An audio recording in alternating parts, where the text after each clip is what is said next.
السلام عليكم ورحمة الله. مرحبا بكم حبيباتي من جديد في قناة أفكار أم يوسف أو إيدي أم يوسف. اليوم حبيباتي جاتكم بوصفة السي فود أو ثمار البحر.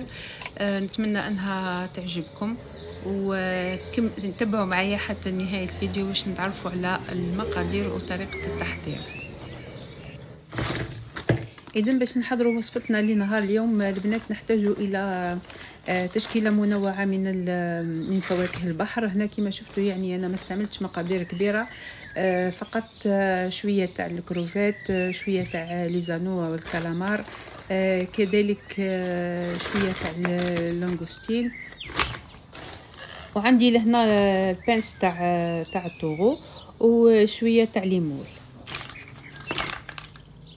كذلك البنات راح نحتاجوا لوصفتنا لنهار اليوم للذرة، حبات من البطاطا. اذا ما كانتش عندكم الذرة تقدروا تستغنوا عليها، وكذلك تستبدلوها باللي شامبينيون. هنا البنات راح نغسل لي فروي دو مير تاعي وفواكه البحر، راح نغسلهم مليح باه نتخلصوا من هذوك الشوائب وكذلك من الرمل اللي عالق بهم. بالنسبه للكروفات لهنا انا قصيتها من ظهرها باش نخرج هذاك الخيط الاسود اللي هو عباره عن الفضلات تاعها، وكذلك يعني الرمل. هنا البنات حطيت الذره وحطيت البطاطا، حطيتهم يعني على النار لمده 5 دقائق. ضفت لهم شويه تاع الملح وملعقه من راس الحانوت. يعني بعد 5 دقائق ضفت لهم بقيه المكونات. نخليهم كذلك فواكه البحر كذلك لمده 5 دقائق ومن بعد نطفي عليهم. كذلك البنات بدون ما ننسى لهنا حطيت لهم شرائح تاع الليمون وورق الغار او ورق سيدنا موسى. بالنسبه لي لاصوص البنات لهنا استعملت ملعقه كبيره من الزبده. تقدروا تزيدوا المقادير على حسب الكميه تاع فواكه البحر اللي عندكم. لهنا راح نضيف الثوم مقطع رقيق، كذلك راح نضيف البصله. راح نخليهم يعني يتقلوا شويه ونضيفوا البهارات. بالنسبه للبهارات البنات انا لهنا استعملت ملعقه من الملح، ملعقه من الفلفل الاسود، ملعقه من راس الحانوت، نصف ملعقه من الكمون، كذلك ملعقه يعني من بهارات السمك. راح نخلطهم مليح يعني مع البصل هذاك والثوم باش يتقلاو شويه. ثم راح نضيف لهم الطماطم. لهنا عندي ضفت ملعقه من الطماطم المركزه وملعقه من الطماطم يعني كعب وريحتها. كذلك بلا ما ننسى تقدروا تزيدوا ملعقه من الهريسه. انا لهنا استعملت الفلفل الحار. اذا البنات لهنا بعد ما تقلى معاكم شويه راح تمرقوها بهذاك الماء اللي سبق ان سلقنا فيهم الفواكه البحر، وتخليوه يعني حتى يختار شويه وطفيوا عليه. بلا ما ننسى على الاخر درت 10 تقارص قبل ما نطفي عليها. الان البنات لهنا عندي الكيس غذائي اللي راح نحط فيه المكونات تاعي وباش نحطه في الفرن. يعني هذا الكيس لازم يكون خاص بالفرن.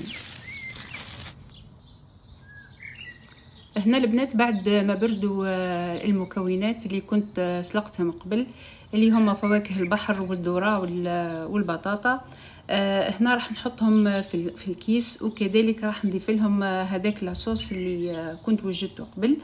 راح نخلطهم مليح قبل ما نحطهم في الفرن. عفوا راح نغلق الصاك مليح يعني باش ما يتحليش في الفرن. كذلك راح نخلطهم المكونات مع بعض ونحطهم في الفرن على درجة حرارة 200 درجة لمدة 20 دقيقة. تقدروا تغلقوا الصاك تاعكم بهذا يعني اللي يجي مع الصاك في اصلا، او تقدروا تغلقوه بخيط، المهم باش ما يتحلكمش في الفرن. كذلك انه السي فود يطيب على البخار تاع هذاك الصاك، لذلك ما لازمش يكون الصاك مفتوح. لهنا البنات راح نخلط كما قلت لكم المكونات جميعا، نخلطهم مليح ونحطهم في الفرن على درجة 200 درجة لمدة 20 دقيقة. بعد ما يطيب السي فود لهنا نحاولوا نحلوا الصاك تاعنا يعني بحذر، لانه راح يكون فيه البخار يعني باش ما يحرقناش.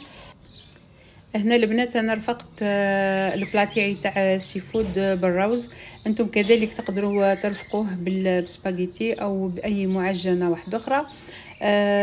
نتمنى يعني انها عجبتكم وصفتنا لنهار اليوم. صدقوني ريحتها يعني ما شاء الله.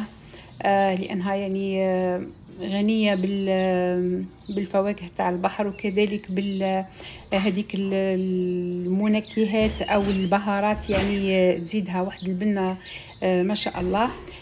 اذا في نهايه الفيديو نتمنى انها عجبتكم وصفتنا لنهار اليوم. ما تبخلوش علينا باللي لايك ولي كومنتير.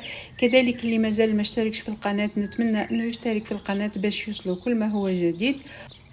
ودمتم في رعايه الله وحفظه، والسلام عليكم ورحمه الله.